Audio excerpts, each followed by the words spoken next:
আজ রাত ৮টায় অন্তর্বর্তী সরকার প্রধান হিসেবে দায়িত্ব নেবেন ডক্টর মুহাম্মদ ইউনূস।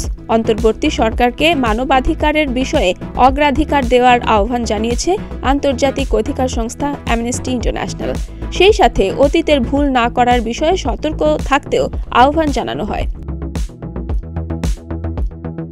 বুধবার এক এক্স পোস্টে এই আহ্বান জানায় সংস্থাটি। এই পোস্টে অন্তর্বর্তী সরকারের প্রধান উপদেষ্টা শান্তিতে নোবেলজয়ী ডক্টর মুহাম্মদ ইউনূসের একটি ছবি জুড়ে দেওয়া হয়।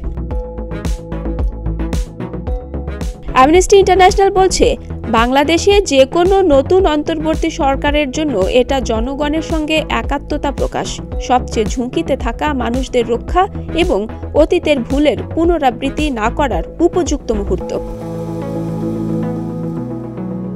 বৃহস্পতিবার সংস্থাটির ওয়েবসাইটে বাংলাদেশের পরিস্থিতি নিয়ে একটি বিবৃতি প্রকাশ করা হয়।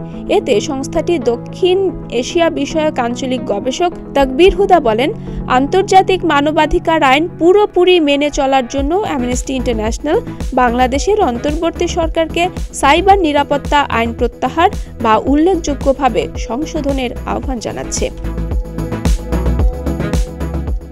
মানবাধিকারের দাবি জানাতে গিয়ে আইসিটি আইন, ডিএসএ, সিএসএ কিংবা অন্য কোনো আইনের অধীনে আটক সবাইকে অবিলম্বে মুক্তি ও তাদের বিরুদ্ধে সব অভিযোগ প্রত্যাহারের আহ্বান জানান তাকবীর হুদা।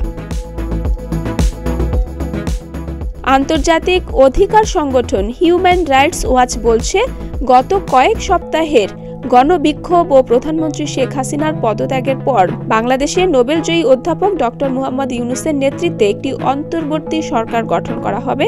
অন্তর্বর্তী সরকারের উচিত মানবাধিকার লঙ্ঘনের বিচার ও জবাবদিহি নিশ্চিত করা।